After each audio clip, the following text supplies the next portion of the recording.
We will see. We will see. See. It's always fun waiting for people to come in.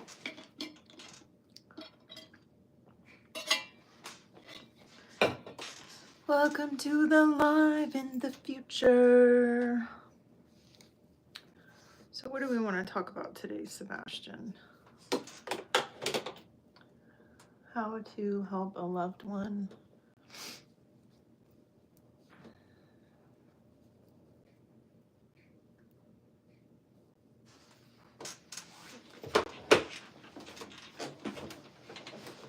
I think this chair is... Hey, Chanel.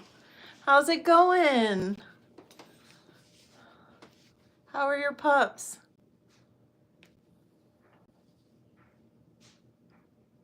There must be a delay. I know. There's a delay. This is my dog, Sebastian. You've seen him in a couple of videos, haven't you? Do you still have the rescue for the dogs? Hi guys, if you're not subscribed and you're just tuning in, my name's Steph. I have bipolar disorder and we're talking about stuff relating to bipolar disorder.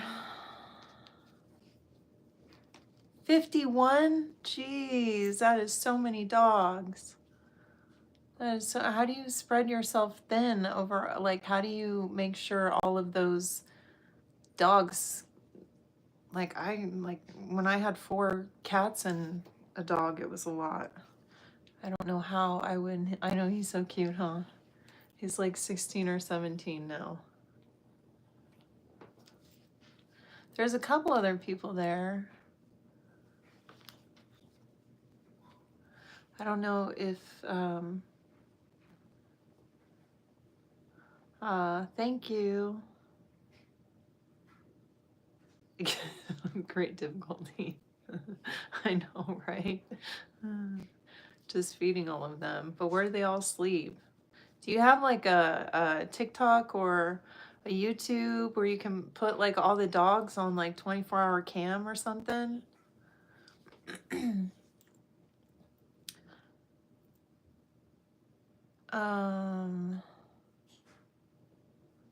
Hi guys, we're talking about bipolar disorder. Damath, hello.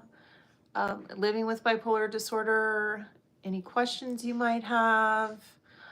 I wanted to talk about if you know somebody with bipolar disorder who is in a deep depression, what can you do for them? Jeff asked me the other day, what do you tell somebody that won't get out of bed, that is just so depressed they can't get out of bed at all, and they're just in a hopeless depression? How do you help someone like that? And I don't have the answer. Okay. Hopefully Eric is going to hop on and moderate. Hi, Ada. I'll just ignore that for now. How dangerous can bipolar disorder be? Bipolar disorder can be really dangerous for the person and for the loved ones. Sometimes when people have bipolar disorder, they have delusions and they believe things that are not real. They will go on excessive shopping sprees so they can hurt themselves financially.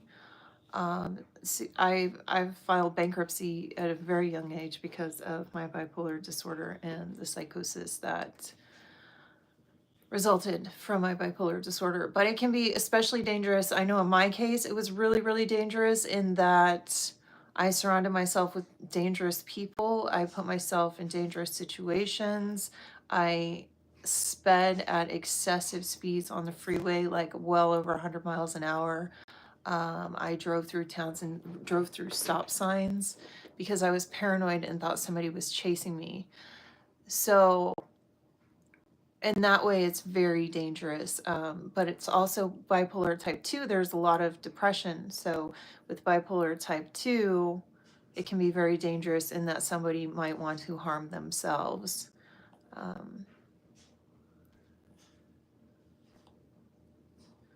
Why do I feel dizzy when talking to? Hi, Janice. One way to help a person with depression is to let them know you're there for them, like helping to wake them up, especially gently and slowly give them your attention and time. Thank you, Janice. Eat with them. Yeah, I think probably one of the things that helped me in my depression was being around people who didn't force me to talk.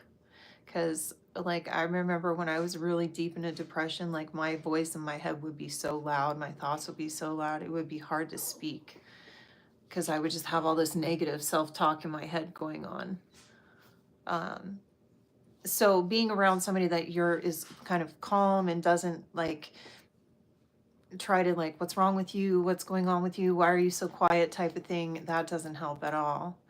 I have no idea why you feel dizzy when talking to people, but it could be vertigo or Jess had this thing called disembarkment syndrome where she felt dizzy. I think it was dizziness that she was feeling. Another YouTuber. Can someone with bipolar be addicted to sex? I heard a friend taking reason of bipolar reason. Okay, so Atul Mishra, can someone with bipolar be addicted to sex? I heard a friend talking reason of bipolar for that. I don't get the last second sentence is kind of hard to understand, but can a person with bipolar? Yes, only temporarily. It's different from nymphomania, but there is something called hypersexuality with bipolar disorder where you are, and it's a symptom that occurs in mania where you are obsessed with looking at pornography or sleeping with random people. Like it is a symptom of bipolar disorder called hypersexuality. And I could go into it more deeply, but this is a YouTube live stream, so it's not the best forum for that. So I would definitely Google that if you're interested in that. If somebody told you maybe they were in a relationship and they said like, oh, I did that because I was experiencing symptoms of bipolar, there is truth in that. So, hi, Mark. I'm so glad you're here. I am not a doctor. I am just somebody who has been living my life with bipolar disorder, and I wasn't diagnosed until 8 years ago. And since my diagnosis of bipolar disorder, I've been on medication and I've been in therapy and I've been taking care of myself and I've been happy and healthy. But prior to being diagnosed, I had a really, really bad experience, many bad experiences, one after another throughout my life. And I had to constantly, I was constantly dismantling my life. So I constantly had to like start over again and rebuild. So that's one of the good things about bipolar disorder. I was thinking about that earlier today, but hold on a second. Let me close my other door.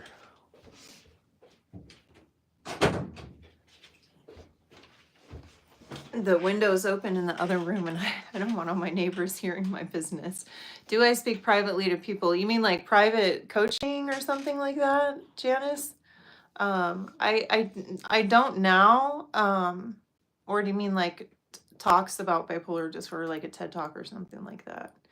I don't do any of that. I just do YouTube and it's basically,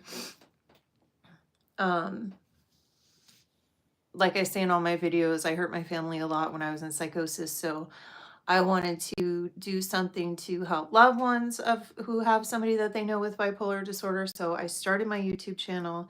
I talk about living with bipolar disorder. I was diagnosed really, really late in life. So I had 4 severe psychotic episodes. And I did have a psychotic episode when I was on medication too.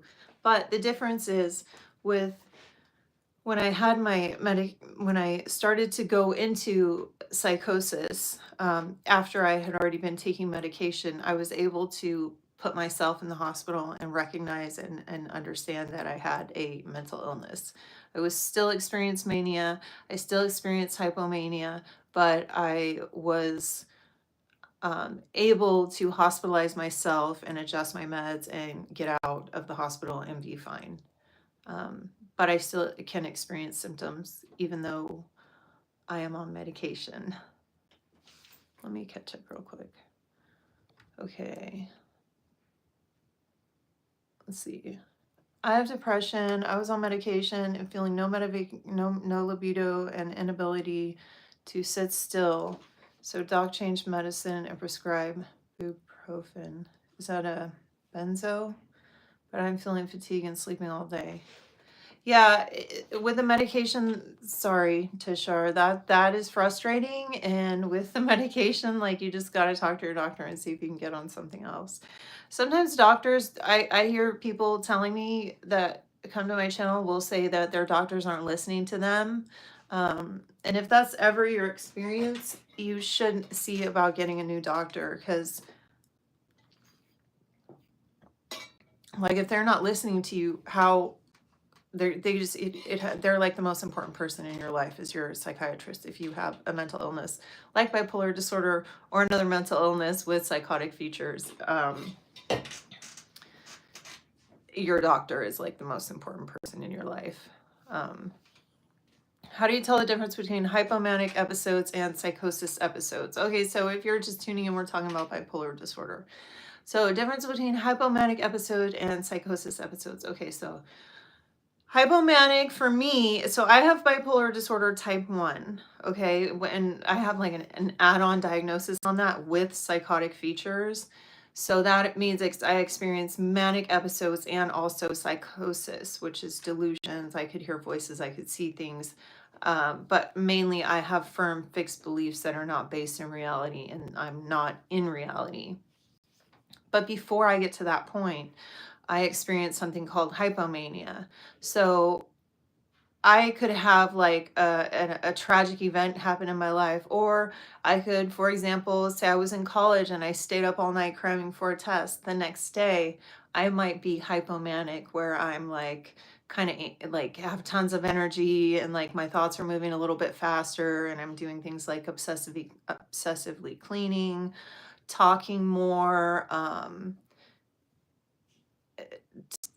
It's kind of like on top of the world feeling, like really giddy. It's almost like some people you might not even notice if they're happy-go-lucky people, you might not even notice that they're hypomanic. But psychosis, you are not detached from reality. So for me, it goes hypomania, where I'm a little elevated, and this is the most important time when somebody can get you help is when you're in the hypomanic state if you're bipolar disorder, because it's a brief window where you can still kind of get through to the person. So when I had an episode when I was on medication, my dog died in a brutal way in front of my face, was hit by a car, and I didn't sleep for 3 days and started experiencing the symptoms of hypomania. And my husband convinced me to go to the hospital, and I went to the hospital and I had a med adjustment and stayed in the hospital for a few days, and then I was better. But prior to being medicated, I would have a manic episode and go into psychosis and be psychotic and wandering the streets for months or weeks, months, or even a year in one of the cases that happened to me. Let's see, how do you tell the difference between, okay, maybe you can think of offering one-on-one support sessions for a membership or something. So they do have memberships and communities that you can start on YouTube. I have to look into it more, but I could potentially do like a peer community in the future. Hi, Armin.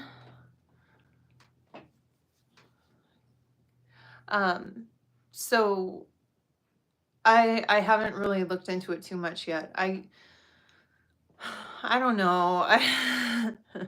I don't know. I feel like YouTube is like so much fun for me, but like if I made it a job, then it would become like a job, you know?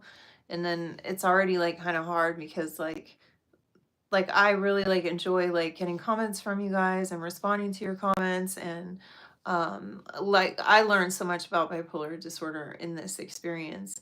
And then if I put it into like a peer community or something like that, then it's like starts being like an income stream, and then it's like a job. So I don't know. I don't know about the, I don't know. I do need to figure out how to make some money at some point though, so I'm thinking about the book idea still. Hi Maria, we're talking about bipolar disorder, but we went off topic just a second ago talking about whether I should set up a peer community or offer one-on-one peer support um, for bipolar disorder. But that's the thing though, like if you have bipolar disorder, you can do it like on your own. Like you, like peer community would be fun, you know, like because yeah, it would be really cool to just talk to other people with bipolar disorder because I mean, like I enjoy that part of the channel. So yeah, I'll keep you posted, Chanel. The videos are so much work. My last video was how to help someone in a psychotic episode. And if you guys saw that video, please let me know. Leave a comment and let me know. That one was really hard to do because it's I don't have all the answers. That's the thing. I don't have all the answers. But like people, I think the best way to like treat your bipolar disorder is to figure out as much as you can and just keep a mood journal and a mood diary, and then you'll eventually start to like. It's taken me years. Like I've only been on medication for 8 years now, and just barely am I starting to be like, oh, hey, maybe that was hypomania. Oh, hey, maybe I was depressed for that whole last year. Like it takes a while to recognize what it, especially if you've been living a long time undiagnosed, things that you think are normal are not normal and they're symptoms of your mental illness. Thank you, CG. Ada, hi.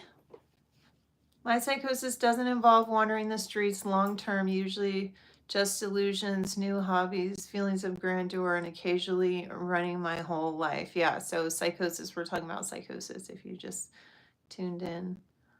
In my psychosis, I get nutty, like really like I was going to be a rapper or rapper producer in one of my episodes. Like yeah, we do odd stuff, but new hobbies, like feeling like you can do anything, like taking on something that I know, like my mania and in my hypomanic episodes where I would get real elevated, I would always like become really artistic and like do more music or drawing or whatever I was doing at the time. Can a person have some minor psychosis symptoms, otherwise be normal? So Tushar Pandy said, can a person have some minor psychosis symptoms, otherwise be normal? I don't know what you mean by minor psychosis symptoms. Because psychosis is like, I don't know how to answer. I'm sorry. I don't mean to say I don't know what you mean. The definition of psychosis is you are detached from reality. You're not in reality. So, and I'm really glad that you asked this because there are some YouTubers, and one fairly large YouTuber in particular who has a video about her psychosis experience. And myself and some other people that I've talked to about this particular person and their channel feel really offended by what she's doing because she's misrepresenting a disorder like schizoaffective disorder and presenting it in a way that is not characteristic for 99% of the people. So to answer your question, there isn't really like a low level of psychosis. Like maybe like when I was in the hospital at one point, I got to a point where I was like thinking that I was having delusions.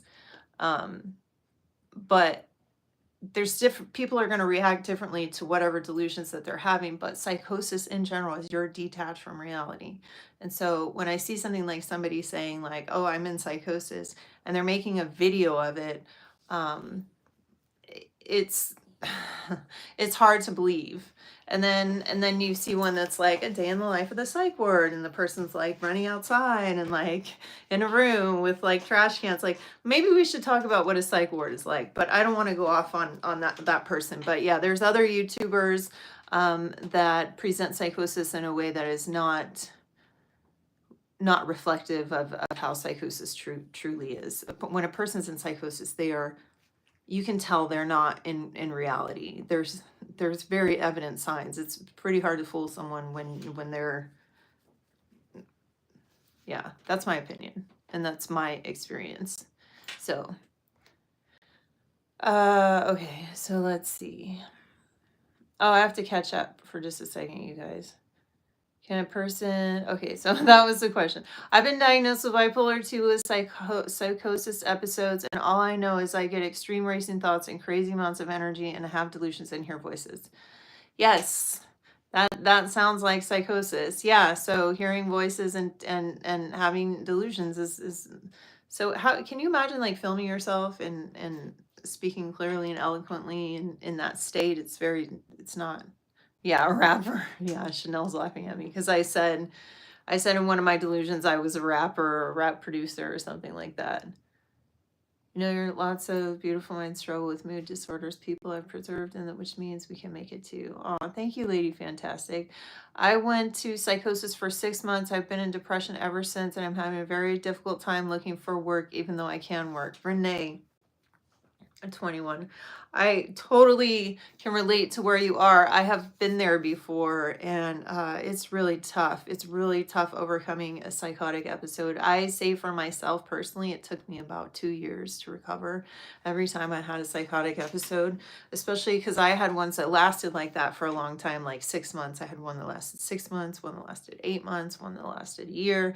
So I can totally relate because after that episode, then you get like massive waves of depression, and you have all the things that happened over the last 6 months going in your head, all the horrible things that you did or said to people, or the stuff that you can remember is in your head, and then you have all this huge weight, and then you have to like somehow start over from scratch, and it's like really, really hard, but that's all you can do. You just have to keep going. You have to keep going. You have to keep trying. You have to find something that some kind of dream, like picture yourself in some version of you that's happy, and just focus on that every time you start to slip into those dark places. But I totally can relate, Renee. I've been where you are, and it does get better. So just keep going. I believe if you have psychosis, you are bipolar. So Chanel said, I believe if you have psychosis, you're bipolar 1, not bipolar 2. In most cases, that is true, but I am learning more and more every day about people with bipolar 2 also experiencing psychosis. So it is possible. I'm not a doctor, so I can't really speak to specific I can't really speak to that exactly. It's complicated. I would say bipolar is probably one of the most complicated mental illnesses in terms of labeling, because there's bipolar 1, bipolar 2, rapid cycling, bipolar, manic depression. So Ada, I bought a bunch of vintage mopeds and learned how to fix them last time, turned into an enjoyable hobby with my wife. Well, that's cool. I mean, you know, most of the time I end up ruining the shit though. Yeah. So I one time, if you go into a Reddit, a lot of people will be excited when they get hypomanic energy, and they'll be like, oh yeah, let me use this to my advantage and work on artistic projects and stuff like that.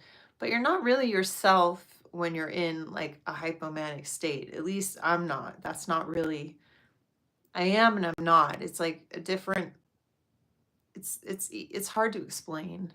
It's really hard to explain. So, so Lady Fantastic says, I've only been hypomanic, which makes me extremely efficient, and I function how I feel like I should 100% of the time. But mostly it's hard to find a will to live. Yeah. So did you say you had been diagnosed with bipolar type 2 or bipolar 1? Because I'm depressed 90% of the time. Yeah, Shady Platinum. Do you know who I'm talking about? Oh, I'm having to catch up. Hi, Evan. Your husband. Okay, so Evan says, I know this is a very personal story, but I would love to hear the story of your husband, his struggles during the hard times, things he did to stay grounded, and how you ultimately returned. So, Evan, that is okay. So, if you're just tuning in, we're talking about bipolar disorder and bipolar disorder psychosis specifically. So, Evan, when I had my psychotic episode, it started like a couple of months after I got married. And I ended up wandering the streets. I ended up hanging out around some random guy who was claiming to be my husband. And I was like obsessed with this guy. And in reality, like I would never, like he was nobody. Like he was just some random guy I met outside of 7-Eleven. And I was meeting all kinds of strange people and probably experiencing hypersexual symptoms during that time. And my husband really struggled. He didn't know where I was. And it wasn't even the like infidelity part, I think, that hurt him. It was the part that he didn't know if I was going to be alive in the next few days, because I'm a woman wandering around, wandering the streets, surrounding myself with dangerous people. And so it was really, really hard on him. He went to the doctor. The doctor offered to give him medication because he was having such a hard time.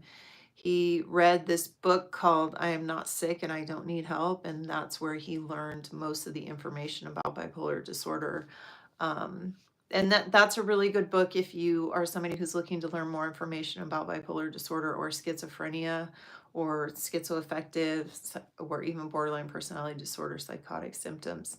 Um, that that book really helped him understand what was going on, that I didn't know I was sick, that I was sick, but I didn't know I was sick. It was impossible for me to know because I was detached from reality. I was hallucinating. I was not in reality. Um, and it's really hard for people to understand that because it's not like it's visible, but it's not visible. But he had a really, really hard time, and I have a lot of guilt over it. I can't really think about it too much. We don't talk about it a lot now. He never held anything over my head or was angry at me when I came back, but I was hit by a car in a parking garage. And I don't know if I blacked out while I was walking or what, but the car came from behind me and ran me over. And I ended up in the hospital. And he found out I was in the hospital and he came to the hospital. But I yelled at him, and I don't even remember, but I yelled at him and told him to leave. And because I was totally abusive to my husband. I was accusing him of hurting me. I thought he had a secret family. It was horrible. I treated him horribly for a year. I ruined his life, totally destroyed his life for a year, an entire year. He gained a bunch of weight. He started smoking too much pot. Like he was miserable. And so when I came back, what happened was I got arrested. I went into somebody's house because I was in psychosis, and I thought that there was a dog in the house that needed my help. So I climbed in through the window and went into these people's house. And then a few minutes later, they came home, called the police, and I was arrested on burglary charges. And when I went to when I was put in jail, I was in jail, and it was kind of a slow, because I hated him. I thought that he was out to get me. He was my husband. He loved me. He was only trying to help me the entire time, and I hated him. I thought he was out to get me. I thought he was against me. I was delusional. I was in psychosis. I was psychotic. And the only reason I came out of it was because, this is horrible, should never have to be the result, but I was in jail. I was put in jail. I was thrown in jail, and because it was a felony charge, they didn't release me after 24 hours. I was in jail. And what happens is you go to court, and if you go to court and you act out, they could potentially hold you incompetent, which means that you are not fit mentally to stand trial. You don't understand what's going on, so you can't be held in a court of law because you don't understand what's happening. So they held me incompetent, which meant that I couldn't get a bail hearing, and I couldn't get out of jail or have my case heard until I was competent. So what they did is they put me as some kind of part of pilot program, and they sent me out to a different jail. But he kind of, while I was in jail, he sent me a care package, and I figured out it was from him. But eventually, I started talking to him again. I don't know if I called. I think I called him from jail, and I started talking to him when I was in jail, and then he started come visiting me in jail, and then he just like took me back and like didn't ask any questions or anything, and like we've been really happy since. It hasn't been anything that he's held on to. He understood that that was my psychosis, that I would never in a million years ever do the things that I did. I would never, ever, ever cheat on my husband, like never. And like the fact that those things happened when I was in psychosis, like it kills me, like it makes me feel horrible. But like, luckily, I have a husband who forgave me and is still with me. But it's not my story is not unique at all. It's why, like 80% of marriages of people with bipolar disorder end in divorce. So yeah. Um, so long answer, Evan, but that's what I struggle to take basic care of myself. I live alone and I treat everyone else better than I do myself. Working on self-care and healing my wounded inner child, easier said than done. But Lady Fantastic, you know what to do and you're doing it. So that's good. But treating everyone better than you treat yourself is a problem that most of us have. And I'm on this quest to happiness. I don't know if you've seen any of my shorts, but I am on a quest to happiness. Every day I start the day being grateful instead of looking at Google News, and I lay in bed and I'm so grateful that I'm not in a jail cell anymore, and that but anyway, let me just finish that out because I missed Evan. The reason, to anyone who's listening to that story about me being in jail, the only reason why I came back to reality was when they put me in jail and when they held me incompetent. They gave me medication and I had to take the medication. So in jail, I got psychiatric medication that helped bring me to reality.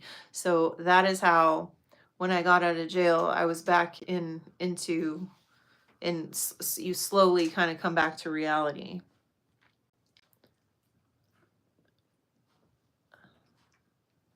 I started being what people see in me. Hi, Maria. Wait, Maria. That's Cassandra. Wait, not Cassandra. Jose. Hi, Jose. Maybe it isn't hypomania. Maybe it's just that when you are out of your depression.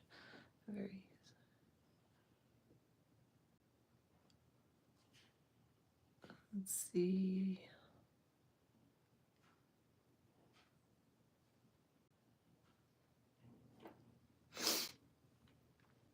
I wonder if Eric, are you in there? Can you say hi?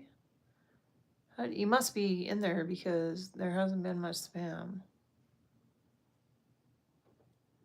If you have a question and I missed it, can you type it again? Oop. Okay. Chanel. Whoa, I'm way behind on comments. Okay. Let me see. Sorry, you guys, I'm trying to catch up. It's hard to read the tiny little writing because I'm getting... Yeah, okay, so here we are. Hey, Sharko! Yeah, my husband is very very understanding and very appreciative. He's a librarian, so he reads a lot of books. So he's really smart. But that was the first thing he did when I had my psychosis, is he went to what he knows is books. So that book, especially I'm Sick, Not Sick, and I Don't Need Help, is really, really is very... There's a really powerful TED Talk where the author of that book, his name is Xavier Amador. Amador. He does a TED Talk, and he does this really powerful demonstration with the audience all about the I'm not sick, and I don't need help book.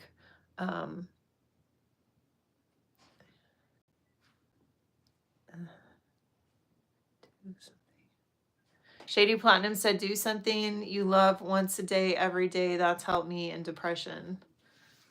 That's a good thing for me. I thought about doing something different every day to keep me on my toes. Self-care, Junior.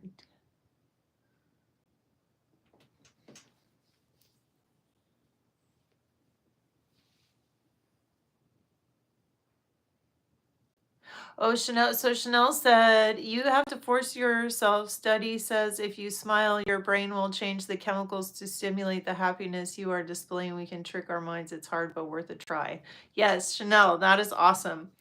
I have been trying to just like blast my brain with positive energy, just like I'm awesome, I'm amazing, I am love, I am light, I am forgiveness, I am hope, I am all these things. And I just say this on a reel in my head. Like I was doing it this morning at yoga class, laying on the ground before class. I was doing this.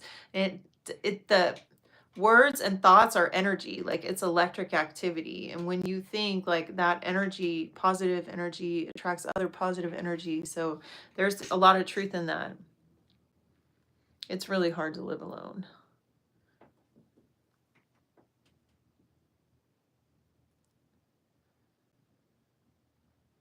Have you ever joined a NAMI discussion or any other support groups? So I'm not actively involved in NAMI, but my husband went to a NAMI meeting when I was sick. I did forget to mention that part. He went to a NAMI meeting. He had a hard time because he thought it was so sad, because a lot of people had really horrible stories that he could relate to, but he thought it was he had a hard time with it. But I don't do anything with NAMI right now, no. But I go when I have real issues in my life, I go to group therapy through my insurance, through an outpatient hospital program. And it's a lot of different kinds of people, but a lot of them are the people that go there regularly to the outpatient group are lower functioning. They don't necessarily have a job, or they a lot of them will live in independent living. But then there's tons of people like me who are independent or who have a job and drive their own car there. But it's group meetings that I go to through my insurance, through this outpatient program. And it's when I first started going, I went 5 days a week from 9 to 2. And they feed you breakfast and lunch, so you don't have to think about breakfast or lunch, which is really nice. And you basically go and you have one meeting, and then you get a 10-minute break, and then you have another meeting, and then you get another 10-minute break, and then you have another meeting, and then you have lunch, or you have snack. You have snack after the first two meetings, and then you have lunch after the third meeting, and then you have another meeting, and then so 5 days a week I did that right after I got diagnosed. And it helped the doctors confirm my diagnosis. It helped me get used to being in that environment. And I was not willing to go to the outpatient program. It wasn't something that I wanted to do. The only reason why I started going to the outpatient program was because I was looking at felony burglary charges from going into that house when I was in psychosis. So I went to the outpatient program to make it look good for the judge. But when I was done with the outpatient program, a couple of years later, I had an issue in my life that was really traumatic, and I decided to go back to group counseling. And I've been back a couple of times. But when I go back, I usually only go 3 days a week. So you can go 3 days a week, which is like you pick whichever days you want to go. And it's a humbling experience, but it also is nice because there's a bunch of people on there that are experiencing the same issues that I am, and I don't have to worry about anybody judging me. But it also can be challenging because I have difficulty being around other people now. I'm not used to it. I'm not used to being around so many people. Like I get a lot of social anxiety in conversations and stuff like that. And like, oh God, how did that sound when I said that? Or, I'm so embarrassed and over something I did, and then I'll be thinking about it for like 48 hours. So, long answer to the NAMI. You're so blessed to have a loving husband. I treated my mother the same way when I was unwell. Yeah, it's horrible. I finally done my legal issues for a psychotic I was like 12 years ago. Now that stuff is hard. Yeah. Yeah, it's like constantly clean up after you have a psychotic episode. You got to clean everything up. My first time in a mental hospital, I met a lady with my same first name, same birthday, and same diagnosis. I wasn't sure if I made her up, but the second time I was there, the nurse mentioned it. Joe's, that's, you know what, I wonder all the time if I'm talking, hi Phil, I wonder all the time if I like some of the times when I was in psychosis, some of the people that I meet, when sometimes I think back about them and I wonder if they were real or not, if they were in delusion, because I'm sure I was there talking to myself. I know I was out there talking to myself. Um, but I wonder. I'm working on getting a car soon. I'm almost 30, but it'll be my first car. Yay!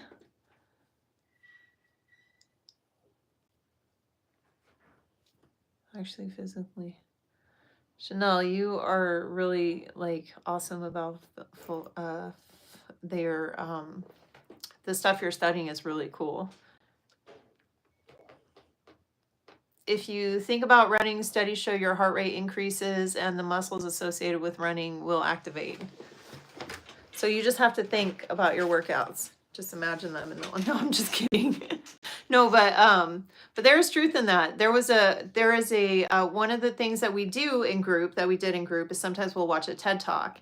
And there was this TED Talk that we watched on mindset, and it was really good if you guys want to watch it, but it shows how effective mindset is in our behavior, how we feel, and how our body is affected. So like they did this study where they had all these they studied house cleaning hotel maids. They had hotel cleaning ladies that they had, and they interviewed them, asked them a bunch of questions, and they asked them how much they exercise, and they all said they didn't exercise at all. And then they went back and told them, well, you know, you actually do exercise. You do a lot of physical activity at your job. Once they knew that they were doing physical activity at their job, they lost weight and their bodies completely changed just based on them knowing that they were doing a job that was causing them. So your mind is like so powerful and can make so many different things happen or not happen based on how you treat it. And a big part of psychiatry and psychology with bipolar disorder, are particularly borderline personality disorder, is cognitive behavioral therapy. And that is really examining your thoughts and separating your feelings from your thoughts, which is a huge coping mechanism or method of healing and understanding your own mental health. Sharko said, social anxiety sucks. I get that a lot. I'm always self-conscious about my ability to have banter with people. I just don't know how to do it. Sharko. So you don't like small talk? Me either. I get really uncomfortable. Like yesterday I was walking to yoga class and the teacher saw me before class and was like walking next to me, and I'm like, talk about the weather, you know? So then I started talking about the weather because that's what you do when you have nothing to talk to someone about. You mention the weather. Moving to a big city where there is more support, living in a small town, there is no privacy and lots of stigma. Yeah. Yeah. We shouldn't have to be embarrassed of our mental illness, but the way that society looks at it, looks at us because of our mental illness, makes it really hard to not judge yourself based on that. And so when you're dealing with like a small town and there's a lot of people, and people don't understand mental illness, people don't understand bipolar disorder. They've only see what they see on TV, which is usually in a horrible light. Anytime you see anybody in an episode or whatever, it's usually quite erratic and frightening the way it's portrayed. So you people thinking this and not knowing all the details, and then they think of you, and then they associate you with that image. So it's hard for us as people with bipolar disorder to not think about other people's image of us, but we have to.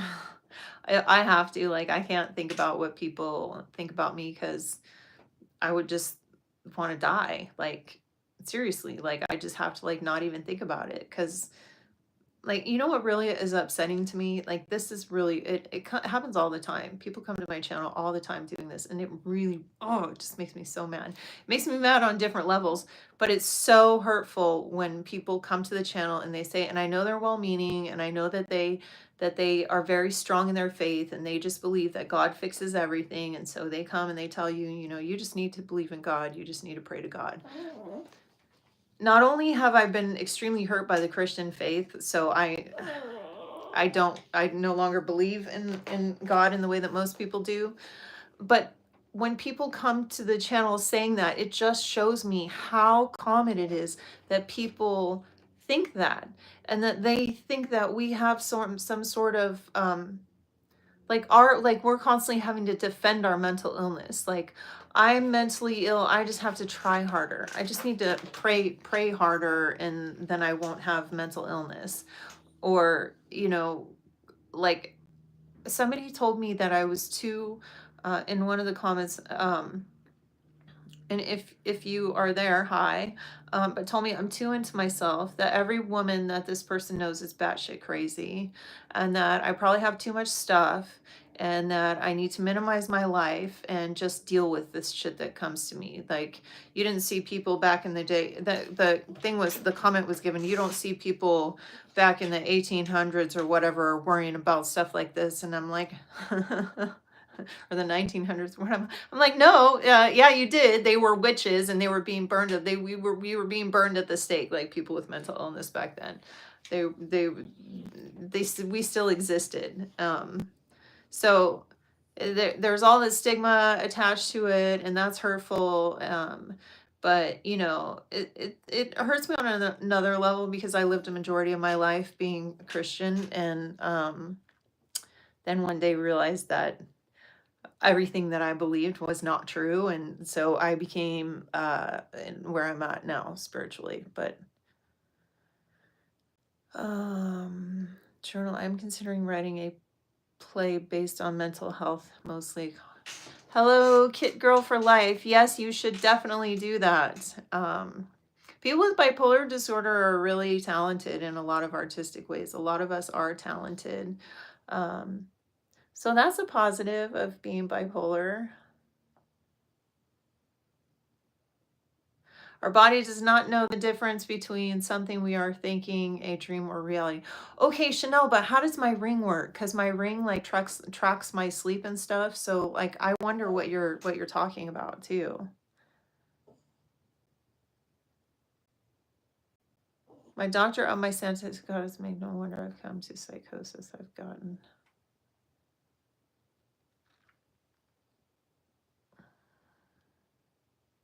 Yeah, I mean, the polar opposite said my doctor upped my antipsychotics Monday, so it makes me wonder how close I've come to psychosis I've gotten. They didn't tell you like, hey, you're slightly like hypomanic, or I'm going to increase, like they have to give you a reason for increasing your antipsychotic, right? I'm shy in social settings, except I'm in Joe's.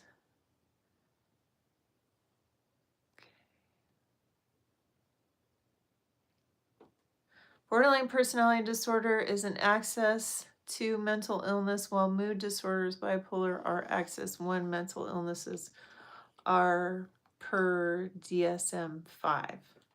Yeah, borderline personality is, yeah, a personality disorder, and bipolar disorder is a mood disorder. I have to go. Have a nice day. Bye, Mark. I'm so glad to catch you on a live. I have a question. Do you take lamotrigine with an antipsychotic or just alone? Okay, so Myoshio868 asked if I take Lamictal by itself or if I take another antipsychotic. I took Lamictal by myself on its own for a long time. For let me see, 2017, 18, for like 5 years I took Lamictal. Just Lamictal alone, and I was fine. I was on like 150 milligrams, and then I went up to 200, and then I went up to 300, and I was at 300 milligrams. But then I went up to 400 milligrams, And so now I'm on the max dose Lamictal. But when I almost had another psychotic episode when Freddie died, my dog, my doctor added an antipsychotic. And I keep trying to go off of it, but every time I do, my anger and irritability comes back. So I was fine on the Lamictal, like in terms of not having major mood episodes, but I was still having big anger blow-ups. And I just didn't know that they were bipolar symptoms until I got on the Geodon, and the Geodon took all those major mood swings away. Like I had no idea that I just thought that was who I was. I just have a short fuse, you know. But no, those were symptoms. So yeah, so I take Lamictal and Geodon antipsychotic. I take Atarax, which is hydroxyzine for anxiety and sleep. I have another sleeping pill, Dayvigo, if I need to sleep. But mostly I take melatonin for sleep, melatonin, and sometimes I'll take the Atarax because it makes me groggy. But it's actually antihistamine, and it's prescribed for antihistamine. But they discovered that it helps with anxiety, so that's what they prescribe, and for sleep. So I take that too.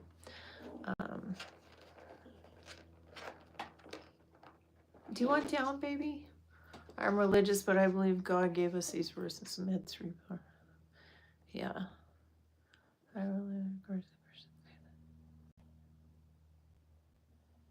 Yeah, you know, like I spent years, right? Years praying, oh God, please, please don't let me have another psychotic episode. Please don't let me have another psychotic. Or, you know, as a kid, let this happen. You know, and then I had an experience one day that just made it abundantly clear that it's a lie. So my spirituality and faith is nothing to do with like a Christian God or anything like that. I believe Jesus was a real person, but I don't believe um I think the Bible was totally created as power to control people, and I think it's a very violent book, and I believe in peace and love and happiness, and I'm more Buddhist, like, if anything. um but You might wake up sweating or huh. So on the medication front, because Chanel's in there talking about dreams and stuff, um, and she happened to mention, okay, so if you are having a dream, you might wake up sweating, heart racing, and fearful. This is because your physical body can't tell that the dream is not reality, same as thoughts. So I don't know anything about that. It sounds right, but I know that when I was having night sweats, the medication that they prescribed for night sweats was a blood pressure medication. So what it actually did is that my body did get terrified and think that I was in reality, and so my blood pressure would shoot up, and so that's why they had prescribed prazosin. So I was having night sweats where I was, you know, waking up 2-3 times a night when my bed totally wet, my clothes totally wet, had sweated through everything because I was having these terrifying nightmares from memories of my psychosis.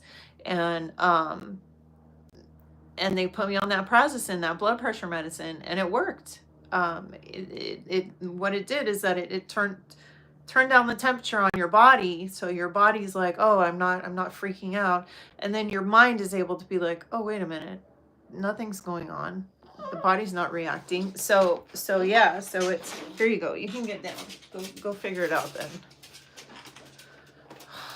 Being a dog mom is exhausting. Just kidding. Okay, so oxcarbazine olanzapine, is that what you're talking about? Okay, I've been on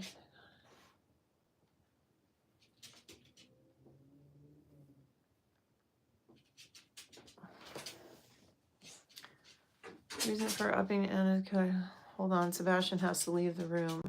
It's an anti-epileptic, but has shown to help people with mood disorders. Yes, so a lot of mood, a lot of medications for epilepsy are given to people with bipolar disorder. Lamitogene is an epilepsy medication. Hold on.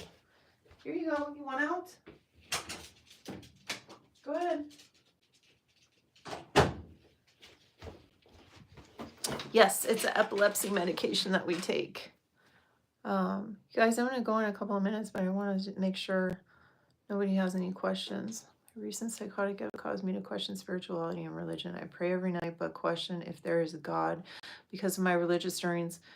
Yeah, okay. And that is another reason Hello Kit Girl for Life said was talking about her psychosis and the spiritual experience that she had in psychosis. And I had spiritual experiences in psychosis too, that also kind of helped disprove my belief in like a Christian God. So like, I mean, I could tell you guys all about the story, but you probably don't want to hear about it. But I'm gonna make a short about it one of these days. What it was that was like the nail in the coffin on religion for me and any kind of Christian God. I will make a short about it and tell you guys all about it. But right now we're talking about medications and stuff, so you don't want to hear about that. Um, oxcarbazepine. I don't know that one.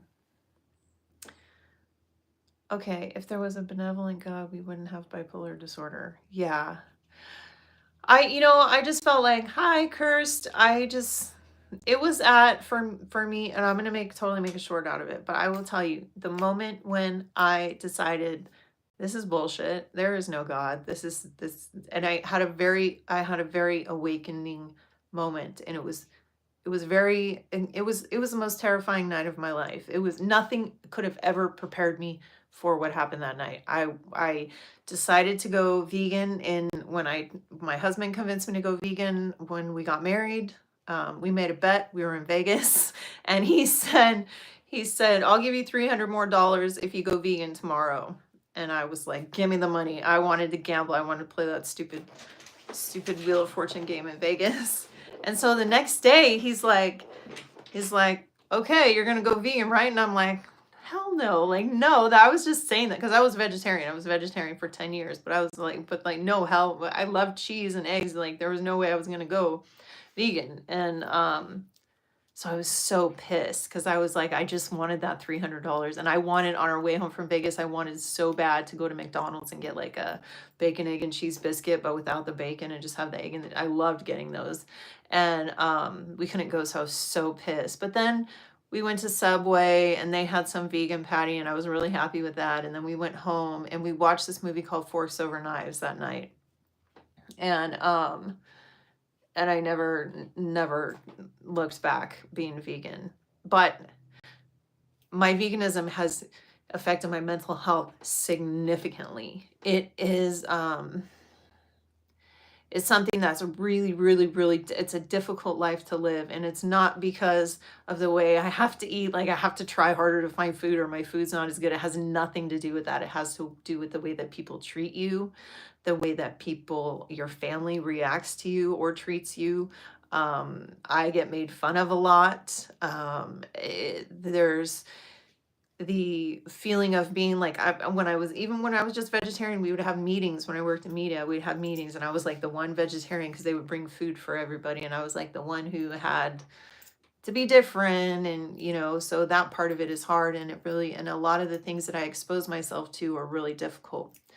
But I lost my faith when I went to my first pig vigil. I started doing activism, and the animal rights activists do this thing in LA where they would all get big buckets of water and big hoses, and they would go down to the slaughterhouse before the trucks come in with the pigs, and they would give them water. And so I did it, and my first time going there was just nothing prepares you for seeing a giant truck full of because they have their human eyes, and they're like you or me, like a pig has the intelligence of a 2-year-old child when they're like young. So at that point I was like, no way, there's no God in the world that would ever make animals. And like all these churches are just like condoning eating animals. And it's like, okay, and when it's survival, and if it's survival, it's fine, all day long. If that's what you have to do to survive, there are certain parts of the country where they don't have access to a grocery store. But I lost my faith that night. I went home and I no longer have Facebook because of this issue, but just blasted on Facebook, F you, God, and F this. And it really damaged me because, I really loved having that belief in God and believing that there was somebody that could take care of me and stuff. And finding out that that was not real was pretty frustrating. So, So yeah, so that's when I lost my faith. And so when people say, "Oh, you just have to pray for your bipolar way," it irks me because I want to throw. So you guys might see sometimes when people leave comments telling me this, I might go off on them about veganism because I think like it's a morally, I think it's an immoral. I think from the teachings of the churches and that it's not moral. There's no condoning it. It's not. There's no like. We've gotten to a very gluttonous society, where we just don't think. But um,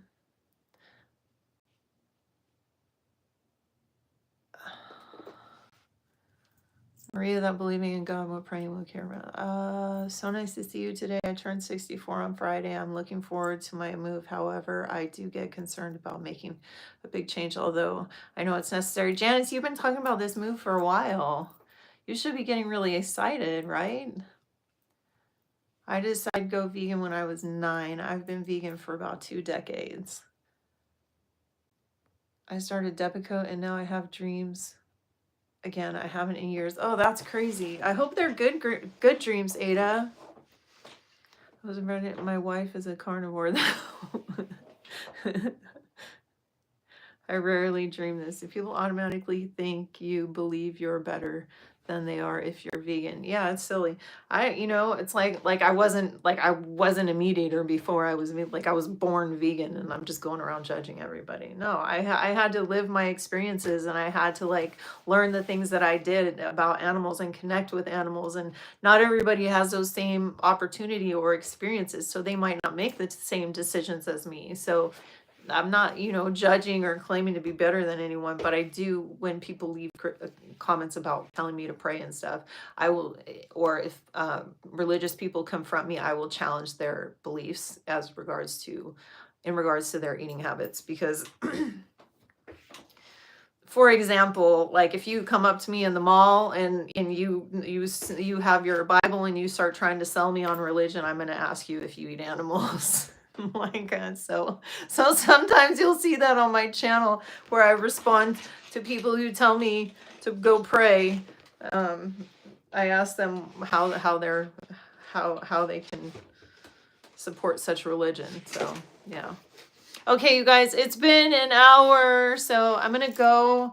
It's been so fun. Eric, if you have been there modding, you must be, because I haven't seen anybody, I haven't seen any, spams. So thank you. Thank you, guys. It's been fun talking to you guys. It's always fun hanging out. If you have any questions or what kind of video you want to see next, let me know. I'm looking forward to making more videos soon. And I will see you guys later. Bye.